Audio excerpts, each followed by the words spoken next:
அனைவருக்கும் என்னுடைய இனிமையான மாலை வணக்கம். இந்த அற்புதமான நேரத்தில் ஒரு சாதாரண ஒரு கிராமத்தில் விவசாய குடும்பத்திலே பிறந்து படிப்படியாக தன்னுடைய கல்வியால் உயர்ந்து மூலனூரில் ஆரம்பகால பள்ளி கல்வியை படித்து முடித்துவிட்டு 1997 பேச்சுலர் இன் ஃபார்மசி அதை முடித்துவிட்டு அதன் பிறகு masters in pharmacy 99 doctor MGR medical பல்கலைக்கழகம் சென்னையில் தன்னுடைய உயர்கல்வி எல்லாம் முடித்துவிட்டு doctorate university of Delhi PhD அதிலே தன்னுடைய டாக்டரேட் பட்டத்தை பெற்று 2009 கிட்டத்தட்ட 16 ஆண்டுகளுக்கு முன்பு தேசிய மருந்தியல் ஆணையம் இந்தியன் பார்மகோபியா கமிஷன் அதிலே சீனியர் சயின்டிபிக் ஆபீசராக பணியில் சேர்ந்து 16 ஆண்டுகளாக அந்த நிறுவனத்தில் படிப்படியாக உயர்ந்து 2025 அந்த ஆணையத்தினுடைய தலைவராக பொறுப்பேற்றிருக்கக்கூடிய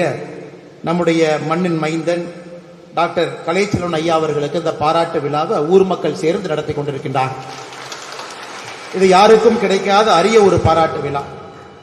கிராமத்தில் இருக்கக்கூடிய சொந்தங்கள், கிராமத்து மக்கள் எல்லாம் தங்களுடைய வீட்டில் பிறந்த ஒரு பையன் ஒரு உயரிய சாதனையை செய்திருக்கின்றார்கள், நம்முடைய தலைநகரத்தில் மத்திய அரசுக்கு அறிவுரை வழங்கக்கூடிய பொறுப்புல இன்று அமர்ந்திருக்கின்றார்கள் என்கின்ற பெருமை நம் எல்லோருக்கும் இருக்கிறது.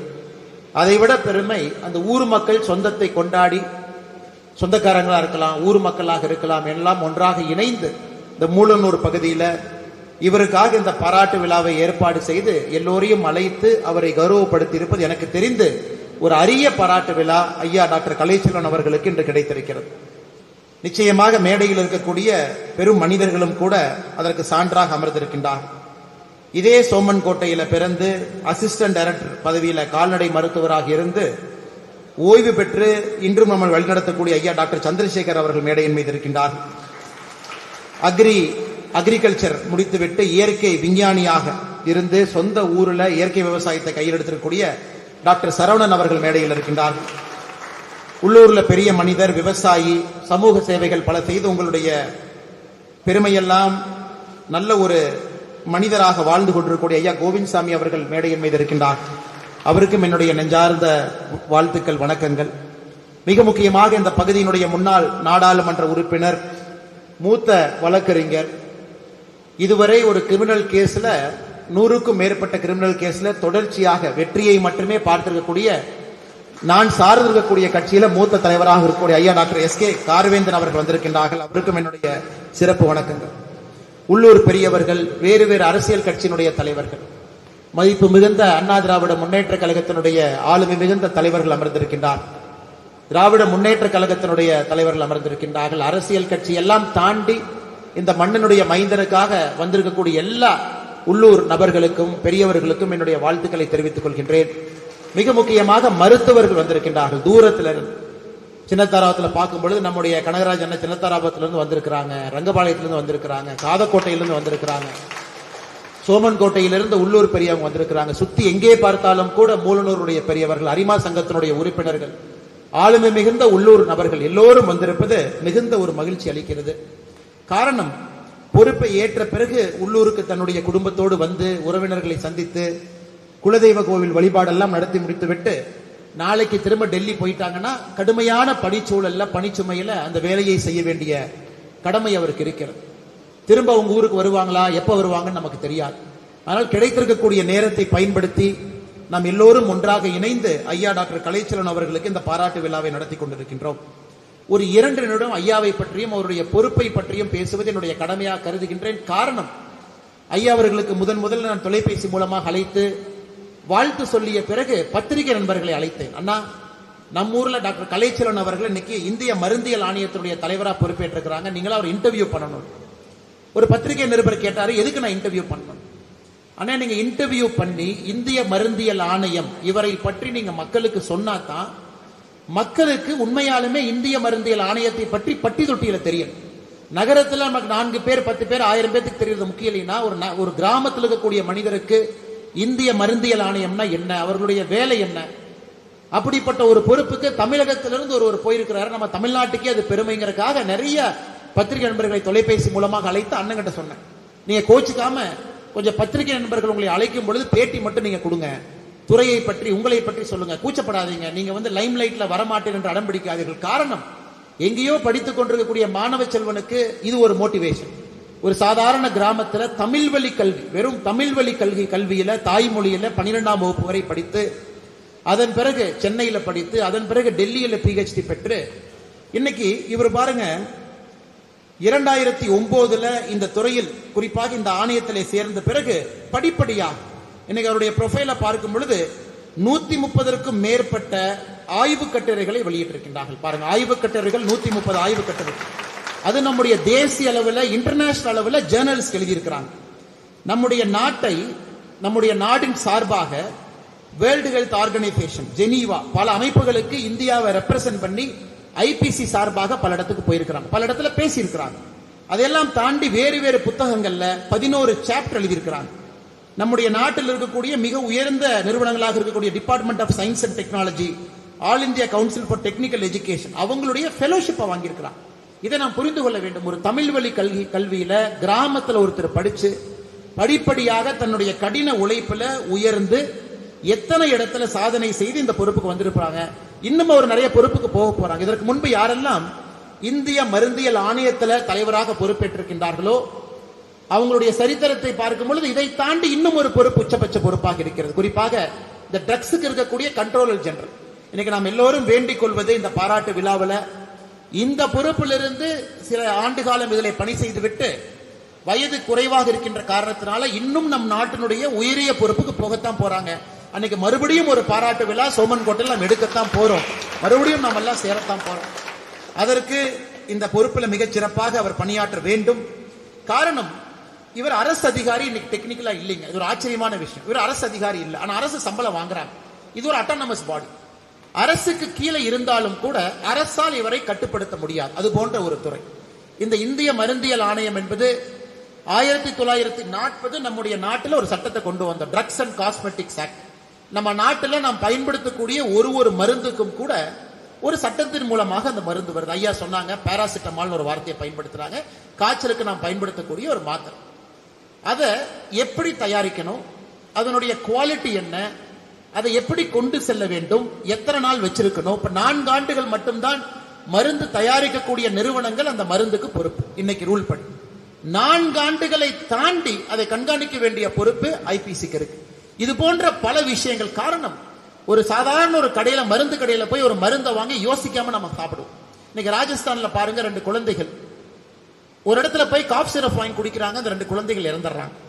அதை அந்தந்த மாநிலத்தினுடைய ட்ரக்ஸ் கண்ட்ரோல் ஜெனரல் ட்ரேஸ் பண்ணி அந்த நிறுவனம் இன்னைக்கு காஞ்சிபுரத்தில் இருக்கு. காஞ்சிபுரத்தில் இருந்து அந்த காப் சிரப்பை தயார் பண்ணிருக்காங்க. 2 நாட்களுக்கு முன்பு காஞ்சிபுரத்தை அந்த நிறுவனத்தை சீல் பண்ணிருக்காங்க. இவ்வளவு பெரிய நாடு, 140 கோடி பேர் மக்கள், அவ்வளவு மருந்துகளை நம்ம பயன்படுத்துறோம். அது டாக்டர் மூலமா வருது. எத்தனையோ இடத்துல ஃபேக் மெடிசனை கலக்குறாங்க. இத்தனை விஷயத்தையும் கண்டுபிடித்து அது குவாலிட்டியா இருக்கணும், நியாயமா இருக்கணும், நேர்மையா இருக்கணும். ஒரு கிராமத்துல அந்த மருந்தை வாங்கினாலும் கூட நம்பிக்கையோடு அதை வாங்கி பயன்படுத்துவதற்கு மூல காரணமாக IPC, இந்தியன் பார்மகோபியா கமிஷன், இந்திய மருந்தியல் ஆணையம், அதற்கு மூல காரணமாக இருக்கக்கூடிய துறை. அந்த துறையினுடைய தலைவராக டாக்டர் வி கலைச்செல்வன் அவர்கள் வந்திருப்பது எவ்வளவு முக்கியமான பொறுப்புன்னு பாருங்க. அதை தாண்டி இதை விட இன்னும் ஒரு பெரிய சிறப்பு, அவங்களுடைய அப்பா அம்மா வந்திருக்கிறாங்க, மாமனார் அவங்களை நான் பார்த்து அவங்க வந்திருக்கிறாங்க, அவங்களுடைய மனைவி இருக்கிறாங்க, குழந்தைகள் இருக்கிறாங்க. ஒரு குடும்பமாக நாம் எல்லோரும் சேர்ந்து அவங்களை கௌரவப்படுத்துறோம். ஒரு கிராமத்தில் படித்த ஒரு இளைஞன் நேர்மையாக, துணிவாக, தன்னுடைய அறிவால் இவ்வளவு தூரத்துக்கு வர முடியும், இன்னும் செல்ல முடியும் என்பது இங்க இருக்கக்கூடிய குழந்தை செல்வங்களுக்கு இந்த பாராட்டு விழா மூலமாக நாம் எடுத்து சொல்லுகின்றோம். அவங்களும் நல்லா படிக்கணும். எல்லாமே இன்னைக்கு நம்ம சொல்ற இன்ஜினியர் ஆகணும், இவர் இன்ஜினியர் கிடையாது. டாக்டர் ஆகணும், டாக்டரேட், PhD டாக்டர், நான் டாக்டர் கிடையாது. IAS ஆகணும், IPS ஆகணும். அப்படித்தான் நம்ம பாராட்டு விழா பார்த்திருக்கோம். ஆனா ஒரு டெக்னிக்கல் ஃபீல்டு, ஒரு துறை, நிபுணத்துவம் வாங்கின ஒரு துறையில டெக்னிக்கல் ஃபீல்டுல ஒரு மனிதன் கிட்டத்தட்ட 20 ஆண்டுகள் அதில் உழைப்பை செலுத்தி படிப்படியாக அந்த டெக்னிக்கல் துறையில முன்னேறி அதுல 20 ஆண்டுகளுக்கு பிறகு உச்சத்தை தொட முடியும் என்பதற்கு டாக்டர் கலைச்செல்வன் ஐயா ஒரு சான்று. இது நம்ம குழந்தைகளுக்கு சொல்லிக் கொடுக்கணும். எத்தனையோ வாய்ப்புகள் உங்களுக்கு இருக்கு. ஏன்னா இன்னைக்கு எத்தனையோ வாய்ப்புகள் இருக்கு. எல்லோரும் போய் 2-3 வாய்ப்புலயே உட்கார்றோம். எல்லாரும் டாக்டர் ஆகணும், எல்லாரும் இன்ஜினியர் ஆகணும், அதுக்குள்ளேயே இருக்கும். ஆனா இன்னைக்கு டாக்டர் வி கலைச்செல்வன் ஐயா அவர்கள் இது போன்ற பாராட்டு விழாவின் மூலமாக குழந்தை செல்வங்களுக்கு சொல்றோம், இந்தியால அவ்வளவு துறைகள் உங்களுக்காக காத்திருக்கு. இது போன்ற துறையை தேர்ந்தெடுத்து உங்களுடைய முழு ஈடுபாட்டை அதிலே செலுத்தி இந்த துறையினுடைய தலைவராக இது போன்ற துறையில் நீங்க வரணும். இது ரொம்ப முக்கியமான துறை. இந்தியா முழுவதும் பயன்படுத்தக்கூடிய மருந்துக்கு ஒரு கட்டுப்பாட்டு அதிகாரி இருக்கிறாங்க, யாரோ கண்காணிக்கிறாங்க. இது அட்டானமஸ் பாடி, அரசுக்கு கீழே இருந்தாலும், அரசு சம்பளத்தை வாங்கினாலும் மத்திய அரசு இவர்களை கட்டுப்படுத்த முடியாது. காரணம், அரசு செய்யக்கூடிய வேலைகளையும் சில இடத்துல கண்காணிக்கணும். ஏன்னா சில மருந்து நிறுவனங்கள் அரசு நடத்துவாங்க, சில மருந்து நிறுவனங்கள் அரசு அதிகாரிகள் இருப்பாங்க. ஒரு அட்டானமஸ் இன்ஸ்டிடியூஷனாக அரசு கட்டுப்பாட்டில் இருந்தாலும் முழுமையாக அரசு கிட்ட இருந்து கொஞ்சம் தூரத்தில் இருக்கக்கூடிய இந்த ஆணையத்தினுடைய தலைவராக டாக்டர் கலைச்செல்வன் ஐயா அவர்கள் இன்னைக்கு இந்த ஊர்ல நாம் எல்லோரும் சேர்ந்து அவரை பாராட்டி கொண்டிருக்கின்றோம். நிச்சயமாக இன்னும் பெரிய பெரிய பொறுப்புகளுக்கு வரணும், இன்னும் உயர்ந்த பொறுப்புகளுக்கு வரணும். காரணம், இந்தியாவை பொறுத்தவரை இந்த மருந்து துறை என்பது ஒரு மிகப்பெரிய இடத்தில் நாம் இருக்கிறோம் ஐயா. 2013-14 $15 பில்லியன் நாம மருந்து துறையில எக்ஸ்போர்ட் பண்ணோம், பார்மசூட்டிக்கல் எக்ஸ்போர்ட். இன்னைக்கு 2024-25 $30 பில்லியன், கிட்டத்தட்ட இரட்டிப்பாக்கி இருக்கின்றோம் வெளிநாட்டுகளுக்கு நாம் அனுப்பக்கூடிய மருந்து. உலகத்துல எந்த நாடு அதிகமான மருந்து உற்பத்தி தயாரிக்குதுன்னு பாத்தீங்கன்னா உலகத்துல 3வது இடத்துல நம்முடைய பாரத நாடு இருக்கு. அதிகமான மருந்து நம்முடைய பாரத தேசம் உலகத்துல 3வது பெரிய நாடு பை வால்யூம். நாம மருந்து தயாரிக்கிறோம். நம்ம கிட்ட தயாரிக்கக்கூடிய மருந்து 200 நாடுகளுக்கு இங்கிருந்து நாம் ஏற்றுமதி செய்கின்றோம். 200 நாடு. இன்னைக்கு நீங்க அமெரிக்கா பாத்தீங்கன்னா அமெரிக்காவில் இருக்கக்கூடிய ஜெனரிக் மெடிசன், அதாவது ஒரு பிராண்ட் நேம் இல்லாத ஜெனரிக்காக இருக்கக்கூடிய மருந்து, அமெரிக்காவில் பயன்படுத்தக்கூடிய மருந்துல 40% இந்தியாவிலிருந்து நாம் அனுப்புறோம். இன்னைக்கு மேலை நாடுகளாக இருக்கக்கூடிய இங்கிலாந்து எடுத்துக்கிட்டீங்கன்னா இங்கிலாந்துல இருக்கக்கூடிய ஜெனரிக் மருந்துல 33% இங்கிருந்து நாம் அனுப்புறோம். இன்னைக்கு உலகத்தினுடைய பார்மா கேபிட்டலாக இந்தியா மாறிக்கொண்டிருக்கிறது. எந்த இடத்துல மருந்து இருந்தாலும் கூட அது பிராண்டடா இல்ல, ஜெனரிக் மருந்து இருந்தா அது இந்தியாவில இருந்து தான் வந்திருக்கும். அது போன்ற இன்னைக்கு இந்தியாவை பொறுத்தவரை பார்மா மருந்து துறை மிகப்பெரிய அளவில் முன்னேறி கொண்டிருக்கிறது. அதையெல்லாம் கண்காணிக்க வேண்டிய பொறுப்பு ஐபிசிக்கு இருக்கு. அதனுடைய தலைவராக ஐயா வந்திருக்கிறார். ஒரே ஒரு விஷயத்தை மட்டும் நீங்க சொல்ல வேண்டும் என்பது என்னுடைய ஆசை. இன்னைக்கு நான் மக்கள் மருந்தகம் சொல்றேன். இன்னைக்கு மக்கள் மருந்தகம் இந்தியால 16,912 மக்கள் மருந்தகம் இருக்கு. மூலனூர்ல இருக்கு, எல்லா பக்கத்திலுமே இருக்கு.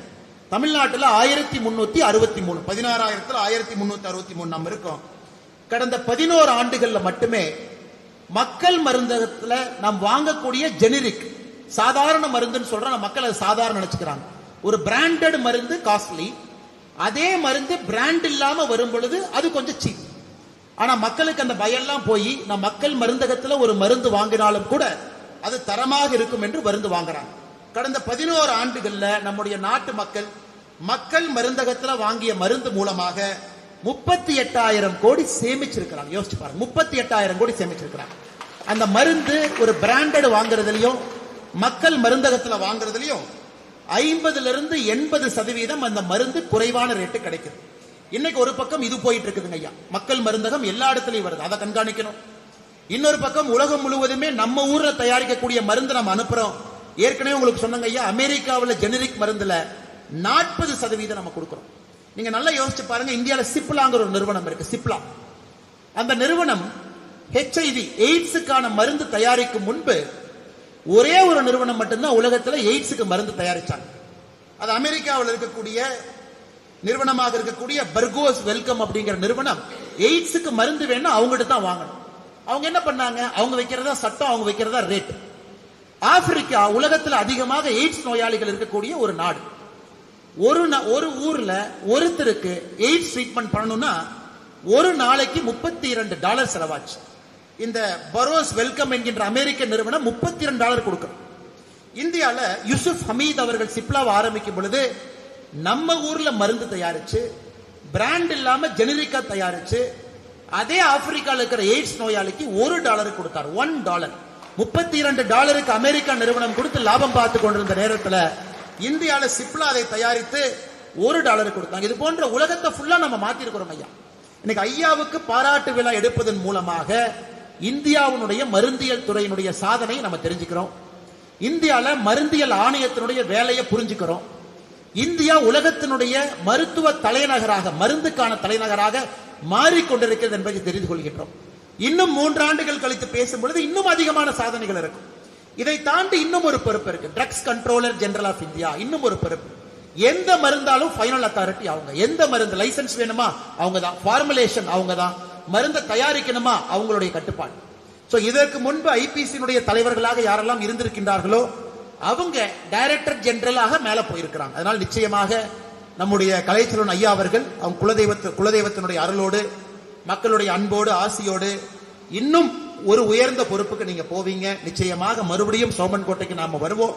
குறிப்பாக ஊர் மக்கள் நீங்க எல்லாம் யோசிச்சு சோமன் கோட்டையினுடைய மக்கள் இல்ல நாம ஊர் விழாவாக எடுக்க வேண்டும், நாம எல்லாம் சேர்ந்து ஐயாவை கௌரவப்படுத்தணும் அப்படின்னு ஒரு பெரிய மனதோடு இங்கே வந்திருக்கக்கூடிய சொந்தக்காரங்களுக்கு, உள்ளூர்காரங்களுக்கு, நேரத்தை கொடுத்து வந்திருக்கக்கூடிய மருத்துவர்களுக்கு, அரசியல் தலைவர்களுக்கு, அரிமா சங்கத்தினுடைய தலைவர்களுக்கு, உள்ளூரில் இருக்கக்கூடிய எல்லா உயர்ந்த மனிதர்களுக்கு, பத்திரிகை நண்பர்களுக்கு எல்லோருக்கும் மறுபடியும் என்னுடைய மனதார பாராட்டுகளை தெரிவித்துக் கொள்கின்றேன். காரணம், கலைச்செல்வன் ஐயாவுக்கு எத்தனை பாராட்டு விழா கொடுத்தாலும் இந்த பாராட்டு விழாவை அவர் மறக்க மாட்டார். காரணம், இது ஊர் மக்கள் கொடுத்தது. அவர் சின்ன குழந்தையாக இருந்து பார்த்து வளர்த்தவங்க வந்திருக்கிறாங்க.